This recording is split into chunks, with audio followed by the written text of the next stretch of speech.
Jadi bejana untuk hormatmu, cemerlang bagai emas murni. Tuhan, ku serahkan hatiku, semua ku berikan padamu. Kuduskan hingga tulus selalu, agar aku menyenangkanmu,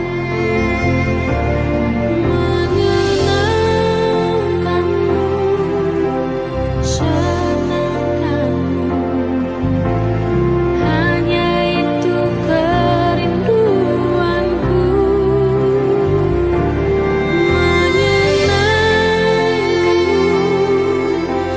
senangkan hatimu. Hanya itu kerinduanku.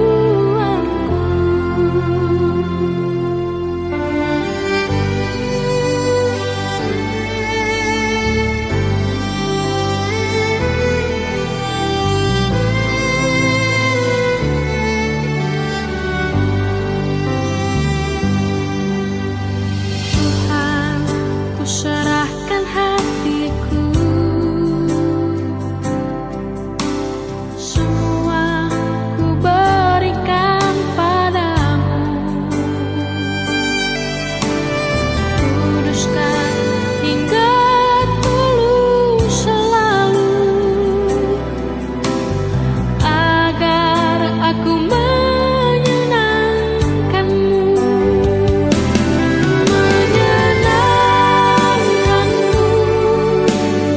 senangkanmu. Hanya itu kerinduanku,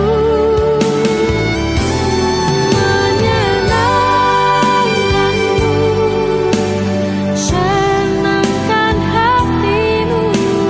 Hanya itu kerinduanku. Senangkan hatimu. Hanya itu kerinduanku.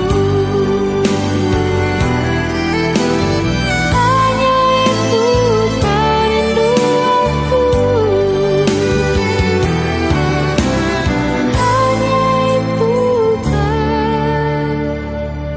Hanya itu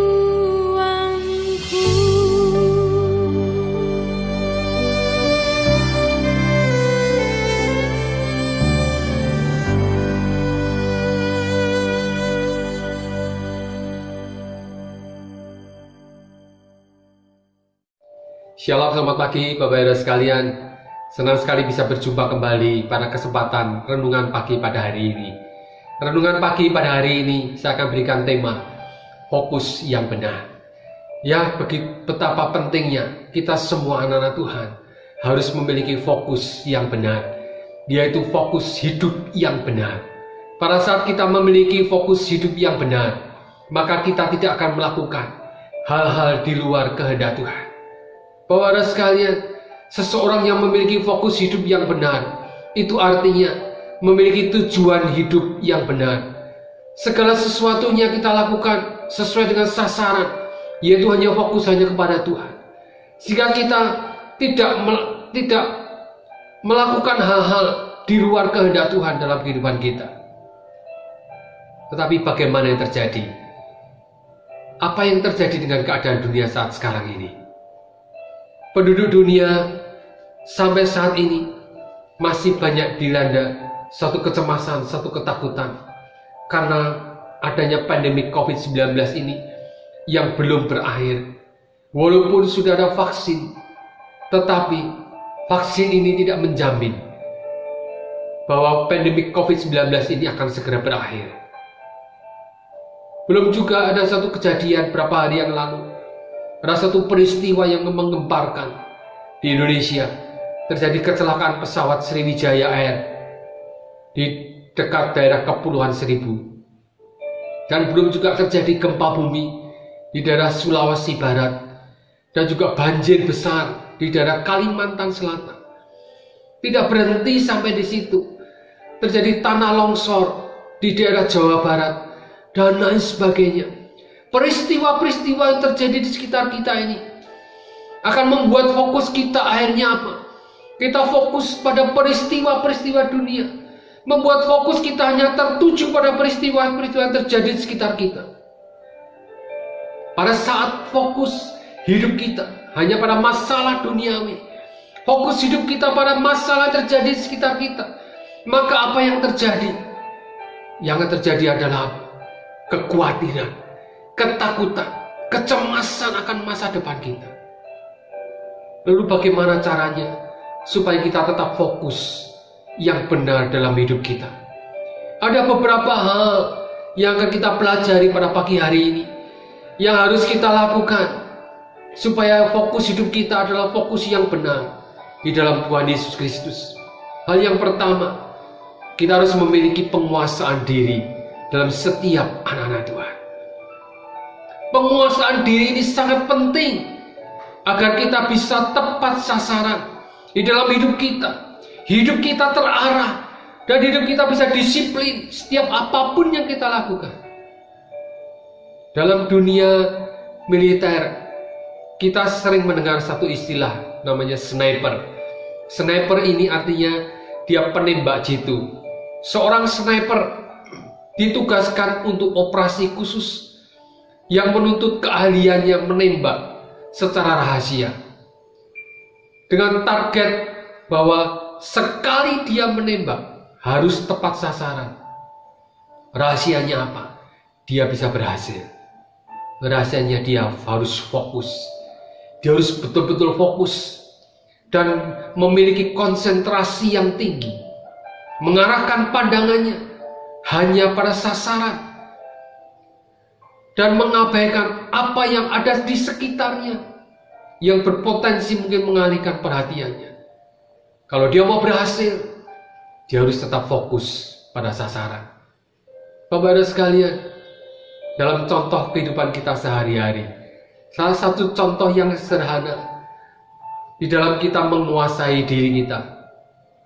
Mungkin pada saat kita sedang berbelanja sesuai dengan apa yang sudah direncanakan dari rumah. Tetapi pada saat kita memasuki satu toko, memasuki sebuah mall, kita mau berbelanja, kita melihat, wah, barang-barang di sana, barang-barang yang begitu menarik, sehingga apa yang terjadi? Kita menjadi gelap mata. Yang melihat barang-barang yang bagus, semuanya serba diskon. Barang-barang yang lagi ngetren kondisi saat sekarang ini. Sehingga apa yang terjadi? Mereka borong semuanya barang-barang itu. Sehingga belanjaan yang kita beli pada saat itu di luar dari apa yang sudah direncanakan. Inilah kalau kita tidak bisa menguasai diri kita. Kita gampang terpengaruh oleh kondisi yang ada di sekitar kita. Ada contoh lain juga. Ya, kita harus sebagai anak Tuhan, kita harus memiliki suatu karakter sabar di dalam menanggung segala penderitaan kita. Kita harus memiliki suatu kesabaran di dalam setiap kita menghadapi masalah yang sedang kita hadapi. Di dalam Amsal 16 ayat yang ke-32, Amsal 16 ayat 32, firman Tuhan katakan, orang yang sabar melebihi seorang pahlawan. Orang yang menguasai dirinya melebihi orang yang merebut kota. Dikatakan bahwa kalau kita menjadi seorang pahlawan aja, itu sudah menjadi satu hal yang luar biasa. Apalagi di sini dikatakan bahwa orang yang sabar itu melebihi seorang pahlawan. Begitu lebih daripada seorang yang luar biasa, melebihi orang yang merebut kota. Menjadi orang yang sabar dibutuhkan penguasaan diri. Sudahkah kita memiliki penguasaan diri dalam kehidupan kita, sehingga kita memiliki kesabaran dalam setiap apapun yang kita lakukan? Kadang kita gampang emosi, kita gampang marah, kita gampang meluap-luap emosi kita, karena kita tidak memiliki kesabaran, karena kita tidak bisa menguasai diri kita. Tetapi pada saat kita bisa menguasai diri kita, maka kita bisa mengendalikan emosi kita, bisa mengendalikan amarah kita, sehingga kita menjadi sabar, sehingga apa yang kita putuskan akan bisa menjadi lebih baik dan menjadi bijaksana, karena tidak disertai dengan amarah, tidak disertai dengan emosi. Oleh karena itu, pentingnya kita memiliki penguasaan diri kita, supaya hidup kita bisa terkendali, sehingga apapun yang kita lakukan, kita memiliki satu tujuan hidup, memiliki sasaran yang benar dalam setiap apapun yang kita lakukan. Hal yang kedua, bagaimana caranya supaya kita tetap bisa fokus dalam hidup ini? Yang kedua, yaitu kita harus memiliki ketekunan. Ketekunan inilah yang membawa hidup kita menjadi berubah. Ketekunan inilah yang membawa hidup kita menjadi lebih berhasil. Banyak sekali kisah-kisah seorang yang sukses diawali dari satu ketekunan. Orang yang tekun akan membuahkan hasil. Orang yang tekun akan membuahkan keberhasilan yang luar biasa. Ada salah seorang tokoh yang bernama Harlan Sanders, atau dia juga dikenal dengan nama Kolonel Sanders. Berbagai pekerjaan yang dilakukan oleh Harlan Sanders ini, dia pernah menjadi seorang petani, dia pernah juga menjadi seorang pemadam kebakaran, dia juga pernah menjadi seorang agen asuransi, dia juga pernah menjadi seorang tentara. Tetapi semuanya ini yang dilakukan tidak membuahkan hasil. Kalau kita lihat masa kecilnya dari Harlan Sanders ini, masa kecilnya begitu sulit karena kehidupannya dalam keluarganya, keluarga yang kurang mampu. Ayahnya telah meninggal dunia pada saat Harlan Sanders ini masih kecil. Dia masih usia 6 tahun sudah ditinggal ayahnya. Sehingga ibunya dia menikah kembali. Dan Harlan Sanders ini dia melarikan diri dari rumah karena dia tidak tahan lagi atas siksaan dari ayah tirinya. Terakhir, dia bekerja sebagai pramusaji di sebuah restoran di pompa bensin di Kentucky. Bapak Ibu sekalian, Harlan Sanders ini memang punya satu keahlian di dalam hal memasak. Singkat cerita, dari kehidupannya dia, dari asal mula kehidupannya dia, akhirnya apa? Dia bisa menemukan satu resep rahasia, yaitu ayam goreng yang lezat. Inilah asal mula resep rahasia ayam goreng yang lezat, yang memiliki 11 bumbu rahasia yang sekarang menjadi terkenal di seluruh dunia, yang dinamakan yaitu KFC, Kentucky Fried Chicken. Pasti kita semua pernah tahu, dan mungkin kita sudah pernah merasakan betapa enaknya Kentucky Fried Chicken. Bapak dan sekalian, kalau kita lihat biografi dari Harlan Sanders ini, dari awal dia mengalami satu penderitaan, mengalami satu masalah yang sangat serius di dalam kehidupannya. Tetapi dia dengan tekun, dia melakukan segala sesuatunya. Dengan tekun dia melakukannya, dengan sungguh-sungguh.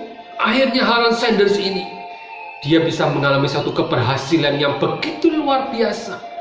Sehingga kalau kita lihat Kentucky Fried Chicken ada di mana-mana. Di seluruh dunia ada namanya Kentucky Fried Chicken. Ketekunan ini membuat seseorang menjadi berhasil. Jadi apapun yang kita kerjakan saat ini, kerjakanlah dengan sungguh-sungguh, dengan tekun. Jangan kita mudah putus asa, jangan kita mudah menyerah. Maka melalui ketekunan kita akan menuai satu keberhasilan yang luar biasa, yang seperti yang sudah dialami seseorang yang bernama Harlan Sanders ini, atau Kolonel Sanders ini, yang begitu terkenal di seluruh dunia. Bapak dan sekalian, ketekunan akan menentukan jalannya pada akhirnya. Ketekunan ini dibangun melalui target yang jelas dan komitmen untuk mencapainya, berapapun harganya.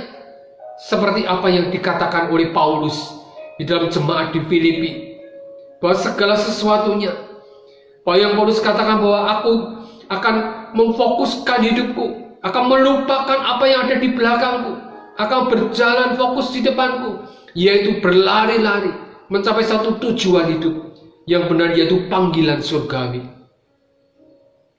Pentingnya kita memiliki satu ketekunan dalam setiap kehidupan kita. Bapak-Bapak sekalian, fokus yang benar adalah kunci seorang menjadi berhasil. Fokus adalah kekuatan. Dengan fokus kita pasti bisa menjadi lebih kuat. Dengan fokus kita bisa menjadi lebih tajam. Di dalam Ibrani 10 ayat yang ke-36 dikatakan bahwa sebab kamu memerlukan ketekunan supaya sesudah kamu melakukan kehendak Allah, kamu memperoleh apa yang dijanjikan itu. Tuhan mengingatkan bagi kita semua, pada saat kita memerlukan ketekunan ini, kita bisa mencapai apa yang dijanjikan oleh Tuhan. Tuhan inginkan supaya kehidupan kita, supaya kita menjadi tekun setiap apapun yang kita lakukan. Dan kita memiliki fokus hidup yang benar. Fokus itu adalah kekuatan bagi setiap kita. Kita bisa menjadi lebih kuat kalau kita fokus pada Tuhan. Dan kekuatan itu datangnya daripada Tuhan. Karena dialah sumber kekuatan bagi hidup kita. Bagaimana caranya supaya kita bisa tetap fokus dalam setiap kehidupan kita, memiliki fokus yang benar, yaitu yang pertama, kita harus memiliki penguasaan diri kita. Dan yang kedua, kita harus memiliki ketekunan dalam setiap apapun yang kita lakukan. Lakukanlah segala sesuatu seperti untuk Tuhan, bukan seperti untuk manusia. Oleh karena itu pentingnya kita melakukan segala sesuatu seperti untuk Tuhan, supaya apapun yang kita lakukan, kita akan menerima satu janji Tuhan. Melalui ketekunan kita akan mencapai keberhasilan. Melalui ketekunan kita akan memperoleh apa yang dijanjikan oleh Tuhan bagi kita. Tuhan menjanjikan suatu jalan keluar. Tuhan menjanjikan satu keberhasilan. Tuhan menjanjikan satu berkat-berkat yang luar biasa pada saat kita mau fokus hanya kepada Tuhan Yesus Kristus. Amin. Haleluya, Bapak Ibu Saudara, kita diberkati lewat kebenaran firman Tuhan pagi hari ini. Mari kita tetap fokus kepada Tuhan Yesus. Dan saya percaya dalam penguasaan diri dan ketekunan yang kita kerjakan, kita akan memperoleh hasil yang sangat luar biasa. Amin Bapak Ibu. Mari pagi hari ini saya mau mengajak jemaat Tuhan kita satu dalam doa.